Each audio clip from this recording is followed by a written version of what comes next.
এই মুহূর্তে সবচেয়ে বড় খবর এইচডি লাইভ 24/7 এ এবং নিবিসিংহ যতনি সেলাই কখতুমা এইচডি লাইভ 24/7 इस वक्त की सबसे बड़ी खबर।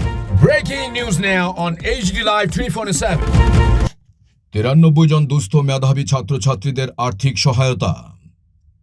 রবিবার মুক্তধারা অডিটোরিয়ামে উমাপদ বর্মন ও অঞ্জলি বর্মন ট্রাস্টের উদ্যোগে দুস্থ ও মেধাবী ছাত্রছাত্রীদের আর্থিক সহায়তা প্রদান করা হয়। অনুষ্ঠানে উপস্থিত ছিলেন রাজ্যের প্রাক্তন মুখ্যমন্ত্রী মানিক সরকার। এছাড়াও উপস্থিত ছিলেন বিশিষ্ট সাহিত্যিক ডক্টর বুধারায় দেববর্মা সহ অন্যান্য বিশিষ্ট ব্যক্তিরা। এদিন অনুষ্ঠানে রাজ্যের 93 জন দুস্থ ও মেধাবী ছাত্রছাত্রীদের হাতে নগদ 7,000 টাকা করে আর্থিক সহায়তার পাশাপাশি বই তুলে দেওয়া হয়। শিক্ষার্থীদের পড়াশোনা সহায়তা করার লক্ষ্যেই এই উদ্যোগ নেওয়া হয়েছে বলে জানা যায়। উল্লেখ্য, রাজ্যের স্বনামধন্য আইনজীবী পুরুষোত্তম রায় বর্মন ও গৌতম রায় বর্মনের বাবা মা উমাপদ বর্মন ও অঞ্জলি বর্মনের নামে এই ট্রাস্ট গঠিত হয়। তাঁদের স্মৃতিকে সামনে রেখে ট্রাস্টের পক্ষ থেকে দুস্থ ও মেধাবী ছাত্রছাত্রীদের পাশে দাঁড়ানোর এই উদ্যোগ অন্যান্য বছরের ন্যায় এবছরও নেওয়া হয়। আর কথা খুব একটা বাড়াবো না, কারণ অনুষ্ঠান আছে, কথা বাড়ানোর সুযোগ নেই। তবে একটা কথা বলা প্রয়োজন যে আমরা কেন অনুষ্ঠানটা করি। আমাদের মতো প্রশ্ন সবাইকে জড়ো করে, এটা কি নিজেদের বিজ্ঞাপন করা নয়? আর নিজেদের বিজ্ঞাপন করা নয়, আমরা মনে করি এই যে ছেলে মেয়েরা এই প্রতিকূল পরিস্থিতিতে দাঁড়িয়ে লড়াই করছে, হার মানছে না, তাদের লড়াইয়ের উদযাপন হচ্ছে অনুষ্ঠানটা। এই যে তাদের যে হার মানা লড়াই, তারা দারিদ্রতার বিরুদ্ধে, বিভিন্ন সামাজিক বাধা বিপত্তির বিরুদ্ধে লড়াই করে, মাথা উঁচু করে পড়াশোনা করছে, চেষ্টা চালিয়ে যাচ্ছে অদ্যম ইচ্ছাশক্তি নিয়ে, একে উদযাপন করার জন্য অনুষ্ঠানটার বোধহয় প্রয়োজন আছে। আমাদের মধ্যে অনেক সময় প্রশ্ন হয়, এইভাবে অনুষ্ঠান না করলেও তো হয়, আমরা ইচ্ছে করলে ব্যাংক ট্রান্সফার করতে পারি, আমরা যেমন অন্যদের ক্ষেত্রে করি ব্যাংক ট্রান্সফার, তাহলে তা আসতে হয় না। কিন্তু তবুও এই অনুষ্ঠানটা করি কেন? আমরা ভেবে দেখেছি যে সবার সাথে মিলিত হলাম, সবার সাথে আমরা একসাথে এক মঞ্চে বসে কথা বললাম, দেখা হলো, এটা যেমন একটা দিক। পাশাপাশি এই ছেলে মেয়েরা তাদের লড়াইকে উদযাপন করার জন্য এই অনুষ্ঠানটার প্রয়োজন বলে আমরা মনে করি। সেই কারণেই আমরা প্রতি বছরের অনুষ্ঠানটা করি এবং প্রতি বছর আপনারা আমাদের পাশে থাকেন। তার জন্য আমাদের পরিবারের পক্ষ থেকে, আমার ব্যক্তিগত তরফ থেকে গৌতম, সামন্তা, দীপ্রদিহিতি, মধুমিতা, এর বাইরে আপনারা সবাই আমাদের পরিবারের স্বজন, আমাদের পরিবারের সদস্য, আপনাদের সবার তরফ থেকে আমরা আপনাদেরকে ধন্যবাদ এবং কৃতজ্ঞতা জানাই। এবং শিক্ষার প্রশ্নে রাষ্ট্র দায়িত্ব পালন করছে না, সরকার দায়িত্ব পালন করছে না, এই ছাত্র যুবরাই আমাদের ভবিষ্যৎ, তারাই আশার আলো। এই ইতিবাচক দৃষ্টিভঙ্গিতেই আমরা আগামী দিনে পথ চলতে চাই। এই কথা বলে আর কথা না বাড়িয়ে, কারণ দিদি আমার দিকে তাকাচ্ছে বারবার, আমি সময় সংক্ষিপ্ত করছি। সবাইকে ধন্যবাদ। তোমরা পালন করবে, তোমরা তাহলে এই পরিস্থিতি চলবে, আমরা চলতে দিতে পারি। পুরুষোত্তম রায় বর্মনরা এবার 90 জনের মতো ছেলে মেয়েকে সাহায্য করেছেন, বিশাল সংখ্যা, দারুণ ঘটনা। তাদেরকে সহায়তা করার প্রশ্নে পাশে দাঁড়িয়ে আরো দুটো পরিবার তারাও হাত বাড়িয়ে দিয়েছেন, আমি সবাইকে ধন্যবাদ জানাচ্ছি। কিন্তু এভাবে তো নিরক্ষরতা ও শিক্ষার অন্ধকার থেকে দেশকে মুক্ত করা যাবে না। স্বাধীনতার স্বপ্ন তো স্বপ্নই থেকে যাবে, এর থেকে বেরোতে হবে আমাদের। কেন এই জিনিস চলবে?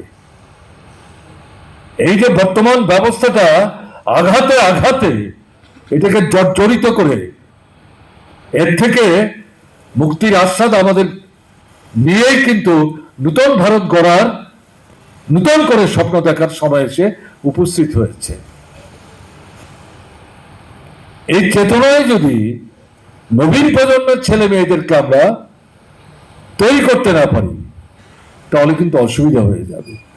আজকে যে 90 জন ছেলে মেয়ে, তার মধ্যে প্রায় 70-75 জনেই ইতিমধ্যে তারা এসেছেন, সাহায্য তাদেরকে যা দেওয়ার সেটা তারা হাতে তুলে নিয়েছেন। আমি তাদের উদ্দেশ্যে বিশেষ করে বলবো, আত্মসন্তুষ্টিতে ভুগলে চলবে না।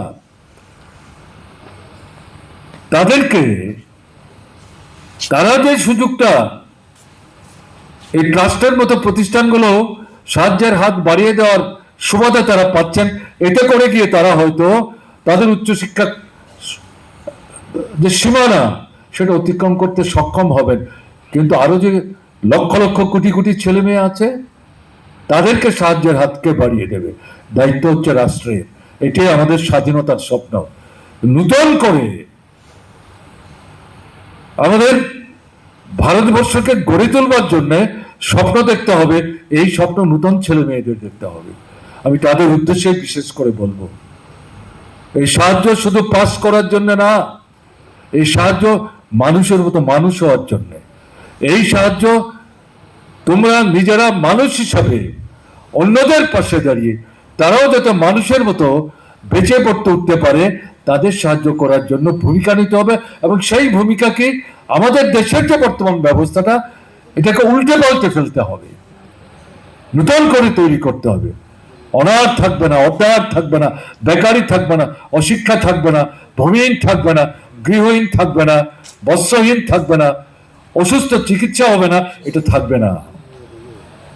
যার ধর্ম বর্ণ যার যার তার রাষ্ট্র সবার, এই যে দৃষ্টিভঙ্গি, এই দৃষ্টিভঙ্গিতে যদি ভারতকে নূতন করে আমরা তৈরি করতে না পারি তাহলে কিন্তু চলবে না। তাই আমি বিশেষ করে যেটা বলবো, একদিকে আমাদের অভিভাবক যারা, তাদেরকে তাদের নিজেদের ছেলে মেয়েদেরকে প্রকৃত শিক্ষক হিসাবে মানুষের মতো মানুষ যাতে তারা গড়ে হয়ে উঠতে পারে তার জন্য গৃহশিক্ষার ব্যবস্থা করবেন নিজেদের আচার আচরণ দৃষ্টিভঙ্গির মধ্য দিয়ে। আরেকদিকে ছেলে মেয়েদের বলবো, নিজেদের পড়াশোনার পাশাপাশি গোটা ব্যবস্থার মধ্যে এটা মৌলিক গুণগত পরিবর্তন এনে নূতন ভারত গড়ে তুলবার জন্য ভবিষ্যৎ দিনের বৃহত্তর যে সংগ্রাম, সেই সংগ্রাম গড়ে তুলবার প্রস্তুতি তোমাদেরই গ্রহণ করতে হবে। অসংখ্য মানুষকে তাতে সমবেত করতে হবে। এটা দুজন চারজন মানুষের কাজ না। এই সংগ্রামটা যদি আমরা করতে না পারি তাহলে পরে কিন্তু ভারত আবার জগৎ সভায় শ্রেষ্ঠ আসন লবে, এ তো কবির কবিতার মধ্যেই লেখা থাকবে। এখান থেকে আমাদের বেরোতে হবে। তার জন্য আমার মনে হয়েছে আজকে এখানে দাঁড়িয়ে এই কথাগুলো বোধহয় বলা অপ্রাসঙ্গিক হবে না। আমি ভাবছিলাম বোধহয় তার দীর্ঘ লিখিত ভাষণে সামগ্রিক বিষয়গুলো তুলে ধরেছেন, সবকিছুই প্রায় বলবার চেষ্টা করেছেন।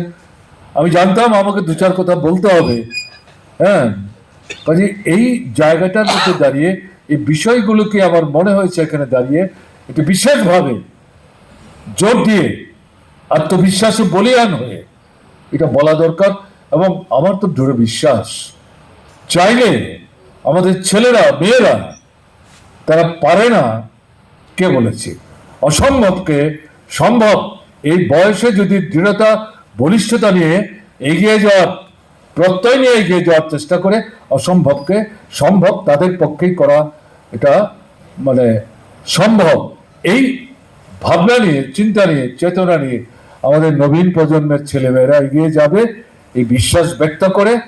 এবং এর মধ্য দিয়ে এই ট্রাস্ট যে ভূমিকাটা প্রতিপালন করার চেষ্টা করছে এটা সফল কাম হোক, এই প্রত্যয় ব্যক্ত করে আমি আমার কথা বলা শেষ করছি।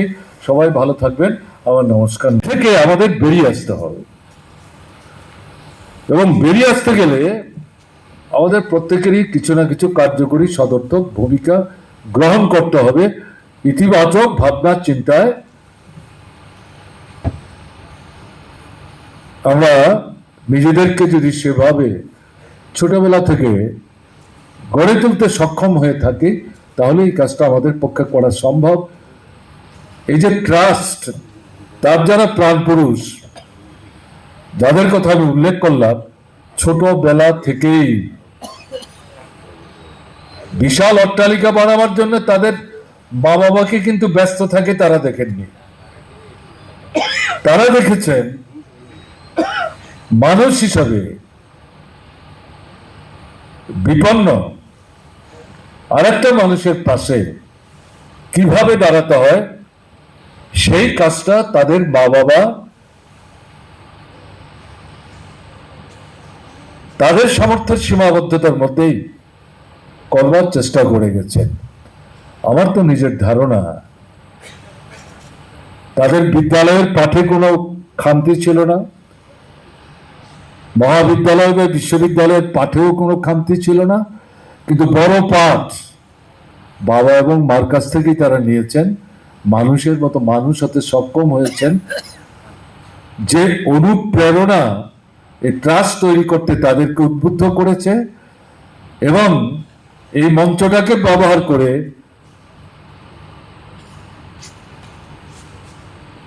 স্বল্প সংখ্যক হলেও প্রত্যাশী প্রয়োজনীয় যে সাহায্যটা যাদের দরকার তাদের পাশে দাঁড়িয়ে তারা একটা ভূমিকা নেওয়ার চেষ্টা করছেন। কাজেই এই জায়গাটাতে মা বাবাদের উদ্দেশ্যে বিনীত আবেদন, আমি অভিযোগ বলছি না, এটা প্রয়োজন, সময়ের চাহিদা। আগরতলা শহরে বয়স্ক মানুষ যারা, তাদের জন্য প্রচুর আবাস তৈরি হয়েছে, এবং এই বর্মন ভ্রাতারা তারা এরকম একটা আবাস চালায়, নাম তার সান্ধ্যনিক। সেটা দুবার তিনবার দেখতে যাওয়ার মধ্য দিয়ে যাদেরকে আমি দেখেছি তাদের সঙ্গে আমি প্রত্যক্ষভাবে কথাবার্তা বলবার সুযোগ নিয়েছি। এরকম আরো গোটা 2-3 বাড়িতে আমি গেছি, দেখেছি। খোঁজ নিয়ে পরে দেখা যাচ্ছে ছেলে ডাক্তার অথবা ইঞ্জিনিয়ার, বড় বাড়িঘর আছে, কুকুর বেড়ালো পালন করে। তাহলে মাকে কেন এরকম নিবাসে পাঠাতে হচ্ছে? এবং খবর নিয়মিতভাবে নেওয়া হয়, এটাও ঘটনা না। একটা ছোট্ট অংশ হয়তো নেই, যারা এগুলো প্রতিষ্ঠা করেছেন এবং দেখভাল করছেন তাদের নিজেদের দান এবং সাধারণ মানুষের স্বতঃস্ফূর্ত সহায়তা, তার মাধ্যমে এদের বেঁচে পড়তে থাকার প্রশ্নে তারা সত্যিই আন্তরিকভাবে সেখানে কাজ করার চেষ্টা করছেন। কাজে এই জায়গাটাতে দাঁড়িয়ে এটাই মা বাবাদের উদ্দেশ্যে বিনীত আবেদন। আপনি যদি পিতামাতা হিসাবে ছোটবেলা থেকে সন্তান সন্ততিকে মানুষ হিসাবে গড়ে উঠবার জন্য যে মূল্যবোধে সমৃদ্ধ করে তোলা দরকার, শুধু পাসের সার্টিফিকেট সংগ্রহ করা না, তাতে যদি আপনি দুর্বলতা দেখান তাহলে তার প্রতিফল কিন্তু আপনাকে ভুগতে হবে। সেই ডাক্তার ইঞ্জিনিয়ার ছেলে মেয়েই কিন্তু বয়স থাকতেই আপনাকে এরকম দেখভাল করবার জন্য, যাদের দেখভাল কেউ নেই, এরকম যে বাড়িঘর, সেখানে কিন্তু আপনাকেও তারা সেখানে স্থান খুঁজে পেতে বের করে সেখানেই রেখে আসতে তারা উদ্যোগ গ্রহণ করবে। এরকম পরিস্থিতি হোক নিশ্চয়ই চান না। কাজে সেদিক থেকে এই বিষয়টার প্রতি কিন্তু আমাদের নজর রাখা দরকার। তাহলে পুরুষোত্তম রায় বর্মন, গৌতম রায় বর্মন, তারা যদি এভাবে বেড়ে উঠতে পারে, আমার আপনার ঘরের ছেলে মেয়ে কেন বেড়ে উঠতে পারবে না? তাদের মায়েরা বাবারা যেভাবে তাদেরকে গড়ে উঠতে সাহায্য করেছে, আমি আপনি আমাদের পরিবারের যে সন্তান সন্ততি তাদেরকে সেভাবে গড়ে তোলার ক্ষেত্রে কেন আমরা ভূমিকা নিতে পারবো না? আমার মনে হয়েছে কথাগুলো বোধহয় একটা সময় এখন এসে দাঁড়িয়েছে আমাদের বলা দরকার। এবং এটা এক ধরনের বলতে পারেন অত্যন্ত বিনয়ের সাথে আঘাতও বলতে পারেন। কাউকে ছোটখাটো করার জন্য বলছি না, অভিজ্ঞতা থেকে কিন্তু এই কথাটা বলতে বাধ্য হচ্ছি। এই প্রেক্ষাপটেই আমি যেটা বলবো, এই ট্রাস্টের পক্ষ থেকে এই গরিব ঘরের ছেলে মেয়েদের যে সাহায্য তারা করছেন তাতে একটা দারুণ কাজ করছেন। কিন্তু আমার উল্টো দিক থেকে প্রশ্ন, এটা করতে হবে কেন? আমাদের স্বাধীনতার বয়স তো এখন 80, 79 শেষ করে গতকাল আমরা কিন্তু 80-তে পদার্পণ করেছি। এমন তো হওয়ার কথা ছিল না। আমাদের যে স্বাধীনতার সংগ্রাম, এটা শুধু ব্রিটিশ তাড়ানোর সংগ্রাম না। ব্রিটিশ যাবে, আমাদের দেশ মাটির তলে অফুরান সম্পদ আছে, উপরে মানব শক্তি। মহাচীনের পর ভারতবর্ষের মতো এত বিরাট সংখ্যক মানুষ পৃথিবীর আর কটা দেশে আছে?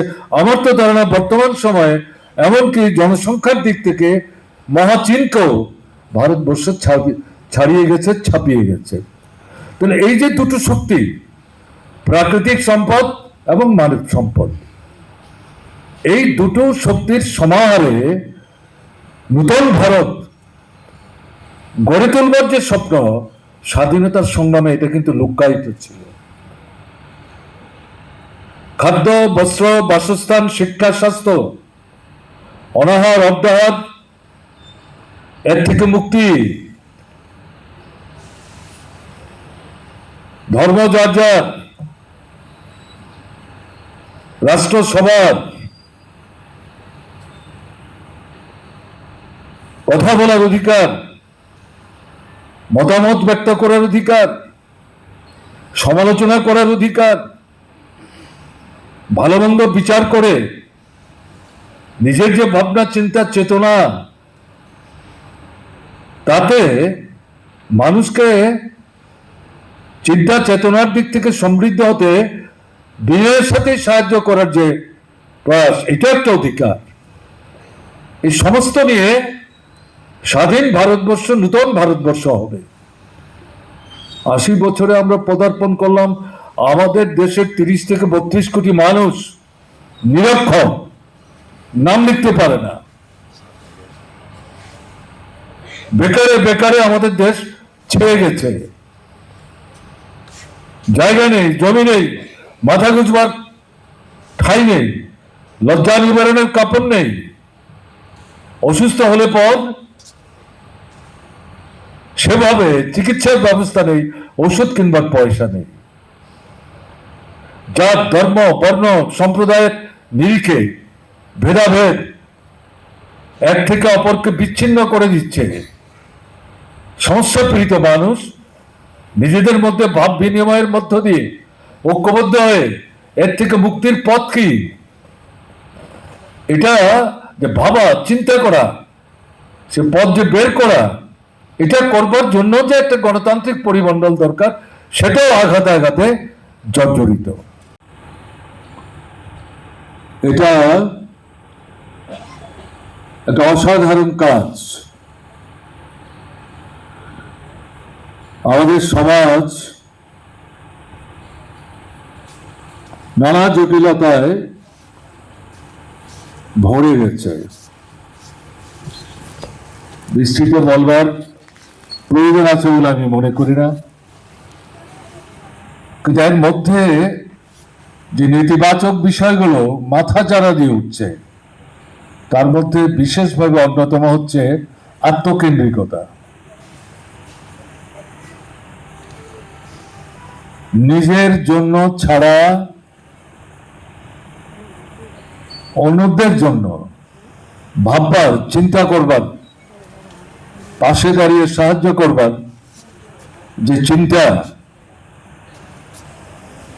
এটা একটা অতি ক্ষুদ্র অংশ ব্যতি রেখে বড় অংশটাই নিজেদের নিয়েই কিন্তু তারা মশগুল থাকে।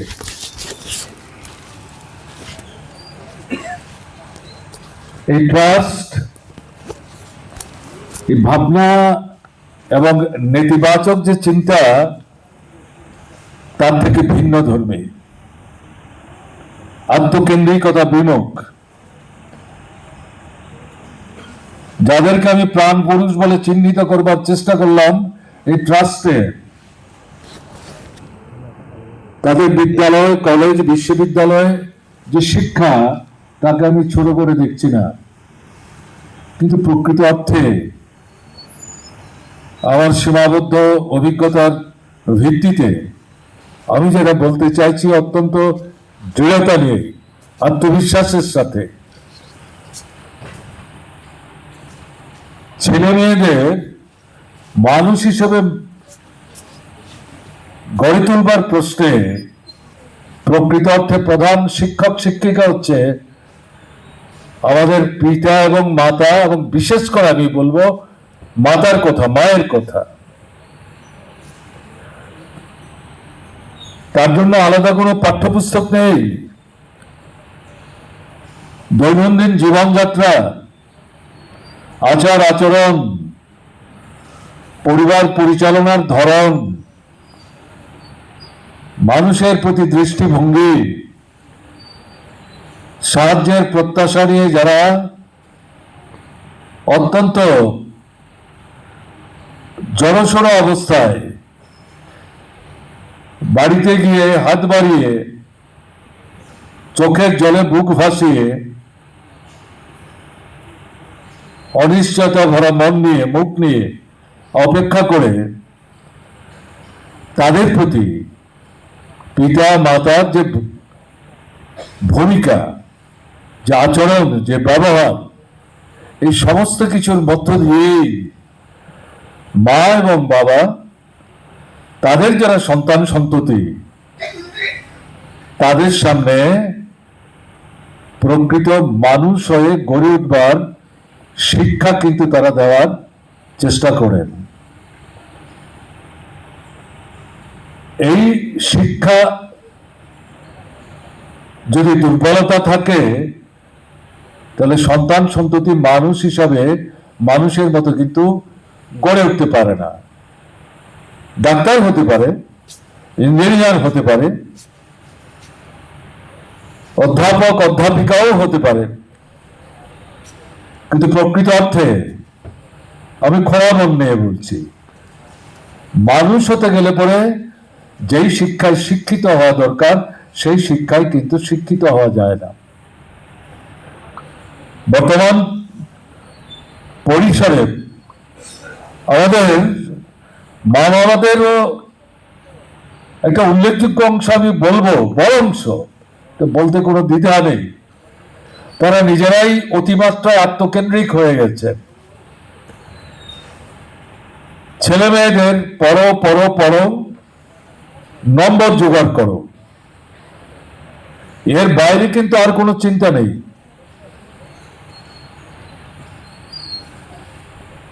এবং যে বিদ্যালয়ে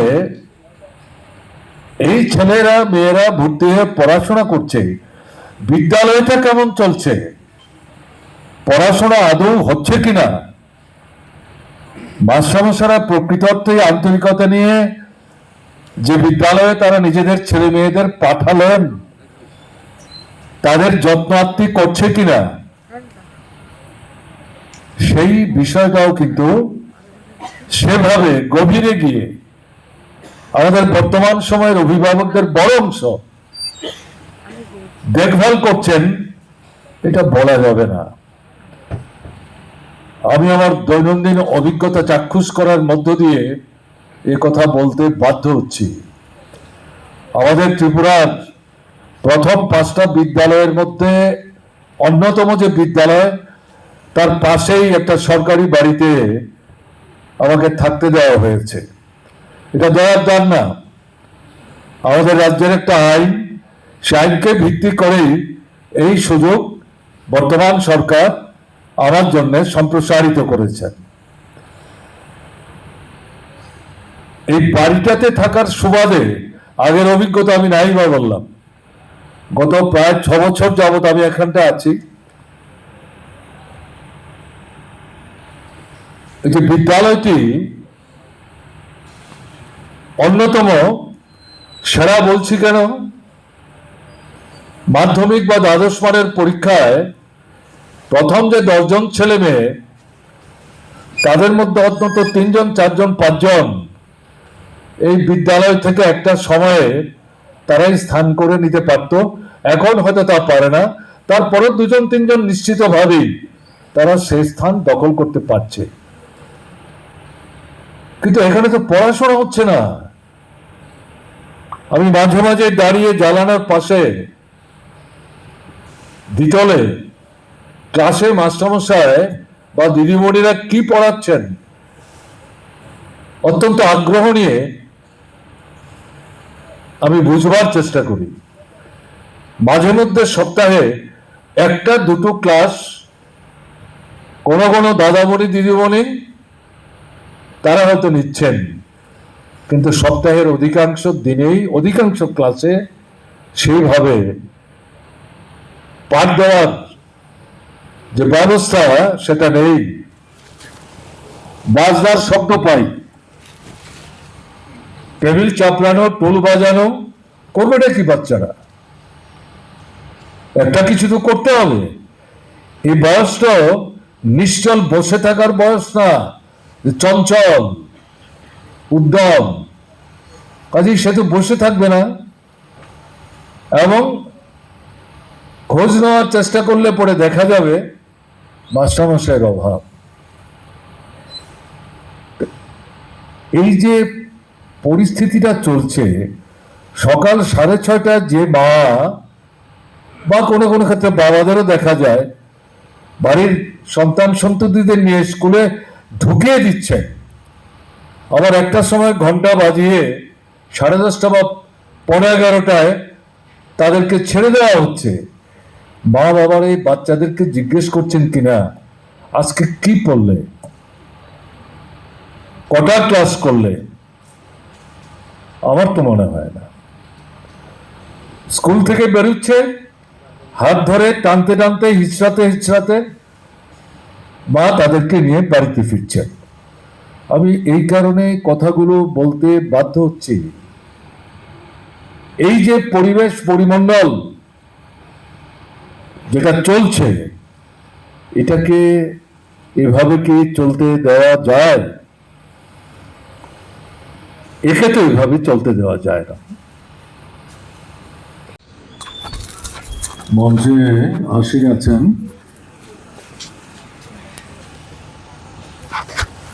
সম্মানিত বুধরায় দেববর্মা,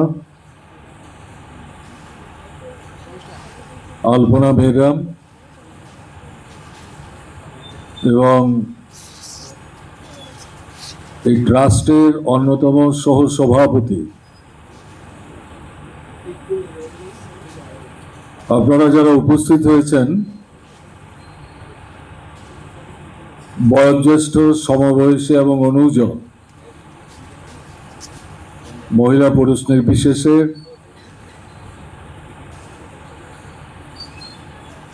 এবং ছাত্রছাত্রী যাদের জন্য আজকের এই আয়োজন, তাদের এবং তাদের অভিভাবকরা যারা তাদেরকে সঙ্গে করে নিয়ে এসছেন, সবাইকে আন্তরিকভাবে প্রীতি ও শুভেচ্ছা জানাচ্ছি। উমাপদ রায় বর্মন এবং অঞ্জলি রায় বর্মন, তাদের স্মৃতির প্রতি আমি আমার অন্তরের অন্তঃস্থল থেকে গভীর শ্রদ্ধা নিবেদন করছি। সন্তান সম স্নেহ পরবশে তারা আমাকে আবদ্ধ করে নিয়েছিলেন, পরিবারেরই একজনের মতো।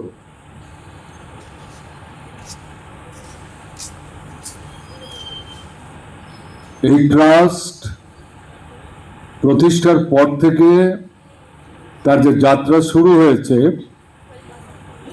আজ অবধি প্রতি বছর সম্ভাবনাময়, কিন্তু আর্থিক সীমাবদ্ধতার কারণে তারা যে লক্ষ্যে পৌঁছতে চায় পথে নানা বাধার সম্মুখীন তাদের হতে হচ্ছে, যা থেকে তাদের ভবিষ্যৎ অনিশ্চিত হয়ে পড়ছে। এরকম একটা অংশের ছেলে এবং মেয়েকে বাছাই করে নিয়ে প্রতি বছর এই ট্রাস্টের পক্ষ থেকে আর্থিক সাহায্য প্রদানের মাধ্যমে তাদের মনোবল, আত্মবিশ্বাস বাড়াতে এবং সুদৃঢ় করতে ট্রাস্ট নিঃসন্দেহে একটা অত্যন্ত গুরুত্বপূর্ণ ইতিবাচক ভূমিকা গ্রহণ করে চলেছে। তার জন্যে আমি এই ট্রাস্টের যে প্রাণ পুরুষোত্তম রায় বর্মন এবং গৌতম রায় বর্মন, দুই ভ্রাতা, তারা সহ তাদের পরিবারের সদস্যরা যারা আছেন, তারা প্রত্যেকেই আষ্টে পৃষ্ঠে এই ট্রাস্টের সাথে জন্মলগ্ন থেকেই যুক্ত আছেন এবং এর বাইরে যারা এই ট্রাস্টের সাথে নিজেদেরকে সংযুক্ত করে নিয়ে ট্রাস্টের লক্ষ্য এবং উদ্দেশ্য পূরণ করার কাজে গুরুত্বপূর্ণ ভূমিকা পালন করে চলেছেন, আমি তাদেরকে আন্তরিকভাবে অভিনন্দন জানাচ্ছি। Bureau report, AGT Live 24/7।